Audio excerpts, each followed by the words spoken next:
नमस्कार, स्वागत है आप सभी का। मेरा नाम है प्रेमपाल सिंह और हम डिस्कस कर रहे हैं जीएस जीके का प्रैक्टिस सेट। आज जो हमारी क्लास होने वाली है वो 28 नंबर की क्लास है। इससे पहले 27 क्लास रेलवे एग्जाम को ध्यान में रखते हुए हो चुकी हैं। आप चैनल पर जाएं, प्लेलिस्ट बनी हुई है, उस प्लेलिस्ट पे आप क्लिक करके देखेंगे तो सारी क्लासेस आप एक्सेस कर सकते हैं सीक्वेंस में। इस क्लास में हम पिछले साल में पूछे गए प्रश्नों को शामिल करते हैं, प्लस जो संभावित प्रश्न है, प्रोबेबल क्वेश्चन है that may be asked in the future, आगे पूछे जा सकते हैं, वो भी इसमें शामिल होते हैं। तो शुरू करते हैं। ये डेली क्लास आपकी 8 बजे होती है। आज फिर से, कल की क्लास में मैंने आपको बताया, आज फिर से होली की शुभकामनाएं देता हूं आपको, और ये भी शुभकामनाएं हमारी आप सभी के लिए कि आपने जो भी लक्ष्य निर्धारित किया है वो इस साल आप अचीव कर लें। मेहनत कीजिए, मेहनत का कोई विकल्प नहीं है। कोई भी डाउट हो, कुछ भी पूछना हो, आप कमेंट करके हमें बताइए, उन चीजों को हम क्लास में शामिल करेंगे। तो स्वागत है आप सभी का, जुड़ जाइए जल्दी से, 8 बज चुके हैं। पहला प्रश्न है आपके सामने, longitude of 82 degree 30 minute east is important in India because. जो लॉन्गिट्यूड है, कौन सा longitude? 82 degree 30 minute east, 82 degree 30 minute east, ये इंपोर्टेंट क्यों है? ये इंपोर्टेंट क्यों है बताओ भाई। इट इज, देखो, जो 82 डिग्री 30 मिनट ईस्ट, जो ये देशांतर है, देशांतर यानी कि लॉन्गिट्यूड, लॉन्गिट्यूड ये क्यों इंपोर्टेंट है? क्योंकि इंडिया का स्टैंडर्ड टाइम है, ये इंडिया का स्टैंडर्ड टाइम वाला लॉन्गिट्यूड है। कहां? मिर्जापुर, मिर्जापुर उत्तर प्रदेश से। तो यहां देखो आप, ये 0 डिग्री लॉन्गिट्यूड ग्रीनविच से निकला है, लंदन। उसके बाद ये हो गया 0 डिग्री इक्वेटर, भारत यहां लाई कर रहा है आपका। तो इंडिया का जो स्टैंडर्ड टाइम है 82 डिग्री 30 मिनट ईस्ट, NSWE, ये ईस्ट। तो ये जो लॉन्गिट्यूड है ये इसलिए इंपॉर्टेंट है क्योंकि इंडियन स्टैंडर्ड टाइम है ये, है ना, ध्यान रखेंगे। Which of the following cities lies closest to the Tropic of Cancer? कर्क रेखा के नजदीक कौन सा शहर है? सबसे नजदीकी शहर, कर्क रेखा के सबसे नजदीकी शहर कौन सा है? बता दो भाई। तो अहमदाबाद, कोलकाता, भोपाल, जयपुर, भारत का सबसे नजदीकी शहर तो ये कोलकाता है। आई होप आप देख पा रहे हैं ये लाइन, ये जो लाइन है ना, एक सेकंड, ये थोड़ा सा थिन कर लेता हूं मैं इसको, मार्कर को, तब आपको थोड़ा सा दिखेगा। मैं इसको डार्क कर देता हूं। ये जो लाइन जा रही है, एक सेकेंड, ये जो लाइन जा रही है ना, ये, तो ये देखो कोलकाता एकदम बीच में, थोड़ा सा मिड कोलकाता में से निकलता है। तो सबसे पास वाली सिटी जो हो गई वो कोलकाता हो गई। ठीक है, ध्यान रखेंगे। ट्रॉपिक ऑफ कैंसर, कर्क रेखा। At what latitude does the Arctic Circle lie? Arctic Circle कौन से लैटिट्यूड पर है? तो 66 degree 34 minutes, 66 degree 33 minutes, question 18। तो ये हो जाएगा आपका, है ना, क्योंकि यहां देखो, शायद आप देख पा रहे हैं, मैं इसको थोड़ा सा ड्रॉ कर देता हूं दोबारा से। यहां देखो, ये वाली जो लाइन है वो तो हो गई आपकी इक्वेटर, और ये वाली जो लाइन है वो ट्रॉपिक ऑफ कैंसर, और ये वाली जो लाइन है वो है आर्कटिक सर्किल। ठीक ऐसे नीचे ट्रॉपिक ऑफ कैप्रिकॉन ये, और अंटार्कटिक सर्किल ये। ठीक है, तो जो आर्कटिक सर्किल यानी कि आर्कटिक वृत्त वाला जो लैटिट्यूड है वो है 66 डिग्री 33 मिनट नॉर्थ। समझ गए? ये वाला, ये है लैटिट्यूड, ये लैटिट्यूड जो है वो आर्कटिक सर्किल का लैटिट्यूड है। Which of the following is the angular distance of a point north or south of the equator? निम्नलिखित में से कौन भूमध्य रेखा के उत्तर या दक्षिण में किसी बिंदु की कोणीय दूरी को दर्शाता है? ये देखो यहां कोणीय दूरी देख पा रहे हैं आप, जैसे ये आपका है 0 डिग्री और फिर एक लाइन ये खींची, तो यहां से ये जो कोण बन रहा है ये इसे कौन दर्शाता है? लॉन्गिट्यूड, लैटिट्यूड या प्राइम मेरिडियन या international date line? Question number 19। तो भैया लैटिट्यूड। तो latitudes are angular distance from the equator. Equator से ये एंगुलर कोणीय दूरी बनाता है। कौन? लैटिट्यूड। लॉन्गिट्यूड नहीं बनाता, लॉन्गिट्यूड ये है। फिर ये ऐसे ऐसे ऐसे, ये लॉन्गिट्यूड है जो एक ही सेंटर से शुरू होते हैं, सेंटर पे ही खत्म होते हैं। लेकिन ये जो लैटिट्यूड है ये सर्किल बनाते हैं। ठीक है, ध्यान रखेंगे आप। What is the minimum age to contest in a Panchayati Raj panchayat election of India? Bharat में पंचायत चुनाव लड़ने के न्यूनतम आयु कितनी है भारत में? अगर ये आप मान लीजिए आप अपने गांव के प्रधान बनना चाहते हैं, आप अपने गांव के प्रधान या सरपंच बनना चाहते हैं, तो कम से कम कितनी उम्र आपकी होनी चाहिए जिससे आप चुनाव लड़ पाए? 20वां सवाल। तो 21 साल उम्र होनी चाहिए। कितनी? 21 साल की उम्र आप पूरी कर चुके हो तो आप गांव में प्रधान या सरपंच का चुनाव लड़ सकते हैं। अब बात आती है, ये जो प्रधान सरपंच पंचायत के चुनाव हैं इसे बोलते हैं क्या? पंचायती राज। पंचायती राज सिस्टम। क्या बोलेंगे इसको? पंचायती राज सिस्टम। ठीक, इसका जिक्र मैं बैकग्राउंड बता रहा हूं इसका। पंचायती राज का जिक्र डीपीएसपी के एक आर्टिकल 40 में कहा गया। आर्टिकल 40 में कहा गया कि देयर भी ये ऑर्गेनाइजेशन ऑफ विलेज पंचायत, यानी कि गांव में पंचायतों का गठन होना चाहिए। आर्टिकल 45 में कहा गया है गांव में पंचायतों का गठन होना चाहिए। ठीक है, अब ये कोई कानून तो है नहीं क्योंकि डीपीएसपी तो एक डायरेक्शंस है। अब क्या हुआ? 73rd अमेंडमेंट हुआ। 73rd कॉन्स्टिट्यूशनल अमेंडमेंट एक्ट आया 1992 में, और इसके जरिए पंचायती राज प्रणाली को संविधान में शामिल कर लिया गया। संविधान में शामिल कर लिया गया। ठीक है, इससे रिलेटेड पंचायती राज सिस्टम से रिलेटेड एक महत्वपूर्ण कमेटी है बलवंत राय मेहता कमेटी। बलवंत राय मेहता कमेटी। तो इसने 3 स्तर बनाए पंचायत के। ग्राम पंचायत गांव के स्तर पे, उससे ऊपर पंचायत समिति, उससे ऊपर जिला पंचायत। इसलिए इसको त्रिस्तरीय प्रणाली कहा जाता है, 3 टियर सिस्टम ऑफ गवर्नमेंट। समझ गए? लोकल लेवल पे। आगे देखें, which article of Indian constitution deals with the establishment of municipalities? शहरों में नगर पालिकाओं की स्थापना के लिए कौन सा आर्टिकल संबंधित है? शहरों में नगर पालिकाओं की स्थापना के लिए कौन सा आर्टिकल संबंधित है? तो आर्टिकल 243Q। आर्टिकल 243Q ये शहर में नगर पालिकाओं से संबंधित है। क्लियर? तो अब देखो, ये जो शहर में नगर पालिकाएं जोड़ी गई, इसके लिए 74th नंबर का संविधान संशोधन किया गया। 74th नंबर का संविधान संशोधन किया गया दोस्त।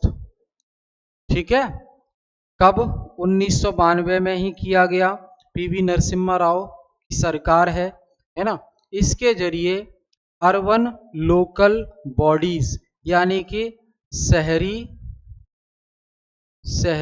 स्थानीय निकाय बनाए गए। तो जिसके जरिए नगर पालिका नगर निगम ये बनाए गए जहां आप पार्षद को वोट देकर चुनते हो। तो आंसर हो जाएगा इसका सी। क्लियर है? Which of the following is not a mandatory function of municipal corporation? निम्नलिखित में से नगर निगम का मैंडेटरी काम कौन सा नहीं है, अनिवार्य कार्य कौन सा नहीं है? तो क्वेश्चन नंबर 22 है ये आपका। वाटर की सप्लाई देना लोगों को वाटर की सप्लाई देना, ये तो देखो म्युनिसिपल कॉर्पोरेशन का काम है, एमसीडी करती है ना। पब्लिक हेल्थ और सैनिटेशन, साफ सफाई और सार्वजनिक स्वास्थ्य का ध्यान रखना। प्राइमरी एजुकेशन प्रोवाइड कराना लोकल गवर्नमेंट का काम है। ये तीनों काम तो म्युनिसिपल कॉर्पोरेशन करते हैं। हमसे पूछा गया कौन सा नहीं करते, तो वो है urban planning for economic development, आर्थिक विकास के लिए शहरी योजना बनाना, तो ये राज्य करेगा, ये नहीं करते हैं। ठीक। How many tiers are there in the Panchayati Raj system? Panchayati Raj system में कितने टीयर हैं? अभी मैंने बताई किस तरह की प्रणाली चलती है पंचायती राज सिस्टम में, तो 3 टीयर सिस्टम चलता है। कितना? 3 टीयर सिस्टम, यानी कि त्रिस्तरीय प्रणाली। क्या? त्रिस्तरीय प्रणाली ये चलती है आपकी। ठीक है, तो वही मैंने बताया था, बलवंत राय मेहता कमेटी ने सिफारिश की थी। कौन सी कमेटी थी? बलवंत राय मेहता समिति, बलवंत राय मेहता समिति। इन्होंने 3 स्तर बताए।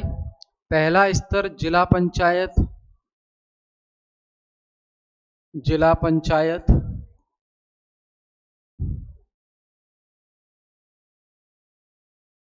और दूसरा पंचायत समिति,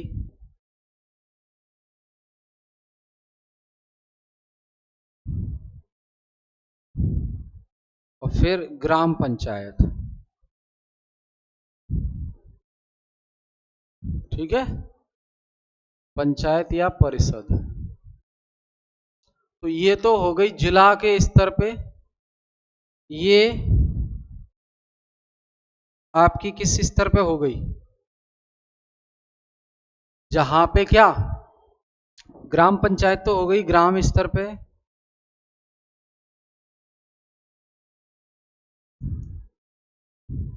क्लियर। और ये मीडिएटर हो गई। 3 स्तर बताए थे बलवंत राय मेहता कमेटी के। मोस्ट एक्सपेक्टेबल ये हैं पंचायत समिति, जिला पंचायत और ग्राम पंचायत। ठीक। ये जो पंचायत समिति है ये खंड स्तर पे थी, खंड स्तर पर यानी कि ब्लॉक लेवल पर।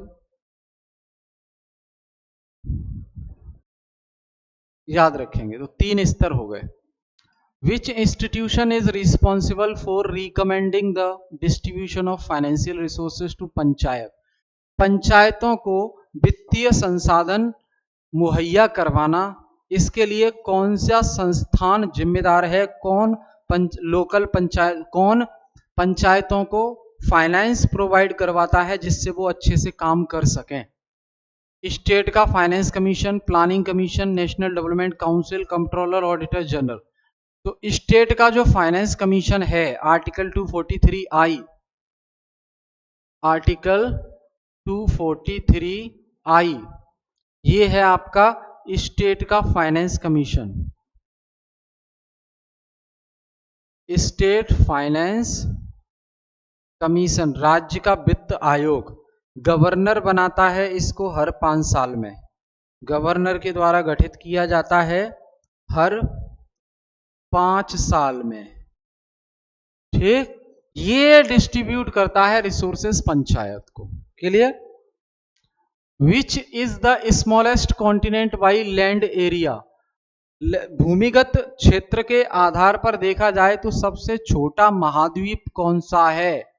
25वां प्रश्न आपकी स्क्रीन पर। तो 25वें का आंसर हो जाएगा आपका सी, ऑस्ट्रेलिया। 8.6 million square kilometre. कितना? 8.6 मिलियन स्क्वायर किलोमीटर। ठीक है, सबसे छोटा है ऑस्ट्रेलिया एरिया के हिसाब से। ऑस्ट्रेलिया महाद्वीप है, ये कॉन्टिनेंट है। Which continent has the highest number of countries? वो कौन सा कॉन्टिनेंट है जिसमें सबसे ज्यादा देश हैं? 26वां प्रश्न। तो अफ्रीका में सबसे ज्यादा देश हैं। जो अफ्रीका महाद्वीप है, इसमें टोटल 54 देश आते हैं। सबसे ज्यादा देश आते हैं अफ्रीका कॉन्टिनेंट में। Which two continents are entirely located in the southern hemisphere? कौन सा कॉन्टिनेंट है जो पूरी तरह से सदर्न हेमिस्फीयर में लोकेटेड है? अब यहां मैं आपको बताता हूं, देखिए एक सेकेंड।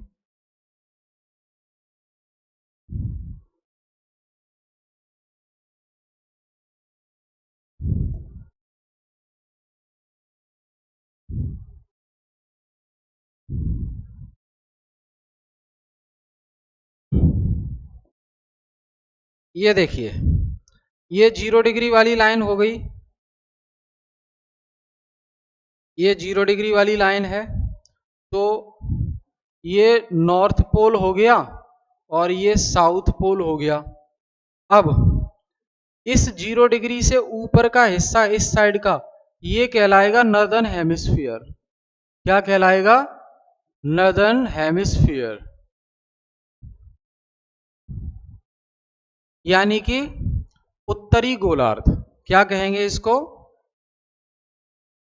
उत्तरी गोलार्ध कहेंगे। ठीक है, और जो नीचे का हिस्सा है ये वाला, इसे कहेंगे सदर्न हेमिस्फीयर। सदर्न हेमिस्फीयर यानी कि दक्षिणी गोलार्ध। क्या कहेंगे? दक्षिणी गोलार्ध। गोलार्ध का मतलब क्या है? एक गोला, उसका आधा हिस्सा। तो आधा हिस्सा ऊपर है गोले का, आधा नीचे, तो इसे बोलेंगे गोलार्ध।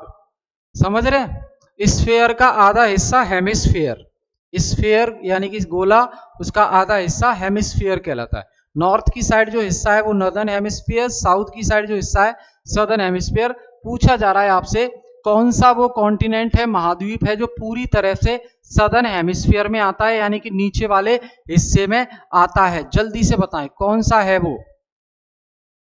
27वां। तो ऑस्ट्रेलिया और अंटार्कटिका आते हैं। कौन आता है? ऑस्ट्रेलिया और अंटार्कटिका। ये दो कॉन्टिनेंट पूरी तरह से सदर्न हेमिस्फीयर में आते हैं। कहां आते हैं? सदर्न हेमिस्फीयर में आते हैं, ध्यान रखिए। What is unique about the continent of Antarctica? Antarctica के बारे में खास बात क्या है, अनोखा? तो अनोखा तो भैया यही है कि यहाँ पे ह्यूमन बीइंग नहीं रहते, मानव नहीं रहता। तो it has no permanent resident, यहाँ पे कोई परमानेंट रेसिडेंट नहीं है। समझ रहे हैं? बस थोड़े रिसर्च सेंटर बने हुए हैं कई देशों के वहां पे, जैसे कि भारत का है दक्षिण गंगोत्री नाम से, लेकिन लोग वहां नहीं रहते हैं क्योंकि इतना ठंडा है, बर्फ ही बर्फ है।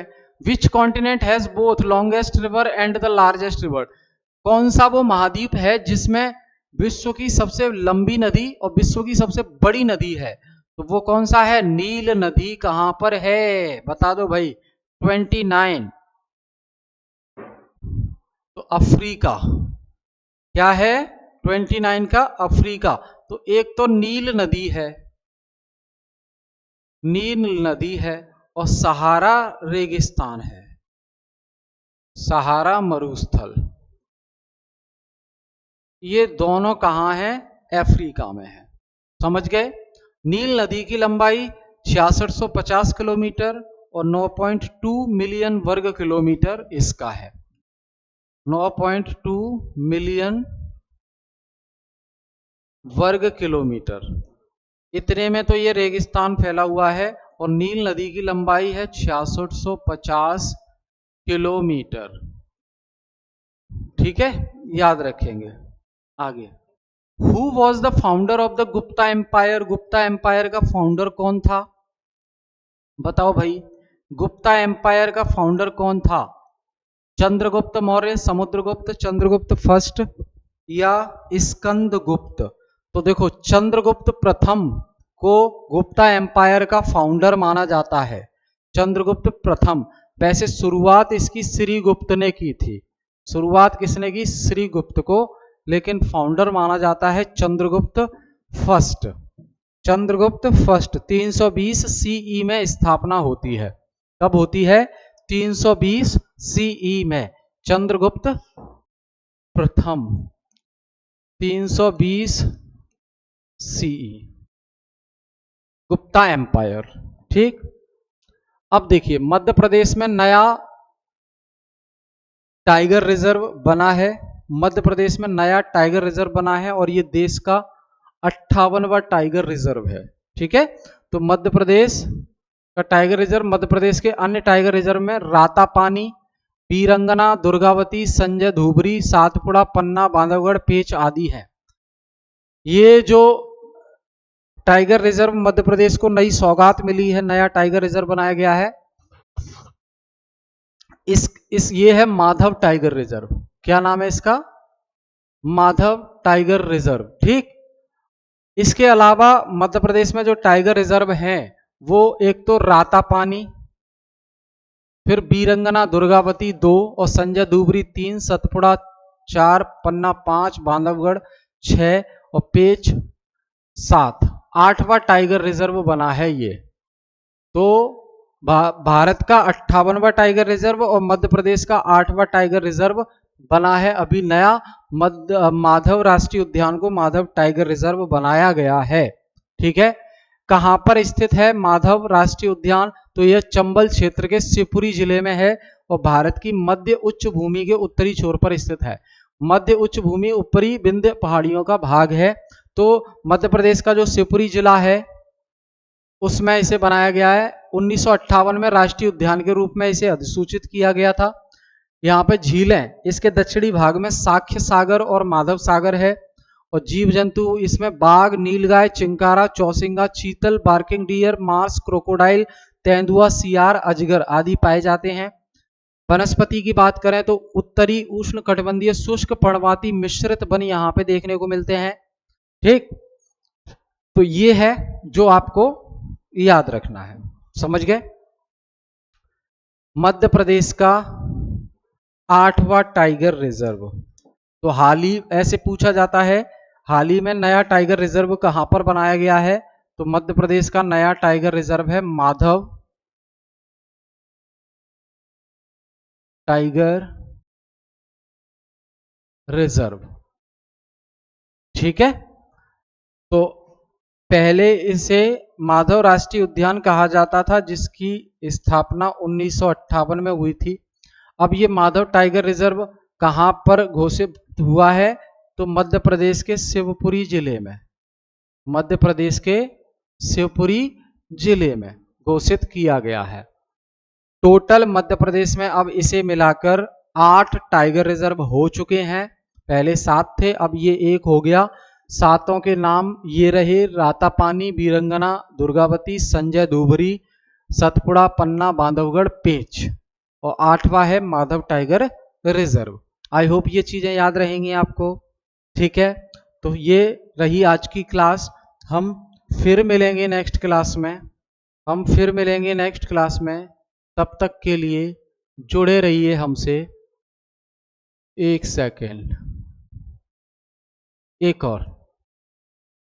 बाघों के संरक्षण के लिए भारत द्वारा वैश्विक स्तर पर किए जा रहे प्रयास। बाघों को, टाइगर को सुरक्षित बनाए रखने के लिए भारत सरकार के द्वारा क्या प्रयास किए जा रहे हैं? तो देखिए, प्रोजेक्ट टाइगर चल रहा है। भारत में प्रोजेक्ट टाइगर चल रहा है। टाइगर रिजर्व को कंजर्वेशन एशियाई टाइगर स्टैंडर्ड कैट्स की मान्यता दी है। दिसंबर 2023 तक भारत के कुल 23 टाइगर रिजर्वों को कैट्स मान्यता प्राप्त हो चुकी है। इंटरनेशनल बिग कैट अलायंस हुआ है। ग्लोबल टाइगर रिकवरी प्रोग्राम चल रहा है। 2010 में ग्लोबल टाइगर पहल की शुरुआत हुई। टाइगर अलाइव इनिशिएटिव चल रहा है। यह वर्ल्ड वाइड फंड के द्वारा पहल है। इसका उद्देश्य वनों में बाघों की संख्या को दोगुना करना है। ठीक। आर्टिफिशियल इंटेलिजेंसी में लैंगिक विविधता बढ़ाने के तरीके भारत सरकार के द्वारा, तो stem science, technology, engineering, mathematics में शिक्षा का समर्थन, महिलाओं को एआई लीडर्स को आगे लाना चाहिए और समान अवसर मिलने चाहिए महिलाओं को। साथ साथ कम से कम 50% एआई भूमिकाओं में महिलाओं को नियुक्त करना चाहिए और प्रमोट करना चाहिए। मेंटरशिप, एआई कैरियर में महिलाओं की मार्गदर्शन और समर्थन प्रदान करना चाहिए। समान वेतन, महिलाओं को एआई में आकर्षित करने के लिए, बनाए रखने के लिए समान कार्य हेतु समान वेतन दिया जाना चाहिए। ये हमारी एक क्या है, डीपीएसपी भी है। ठीक, तो ये ध्यान रखना है आपको। आई होप चीजें क्लियर हैं। बहुत बहुत धन्यवाद क्लास से जुड़ने के लिए। फिर मिलेंगे हम नेक्स्ट क्लास में। Thank you.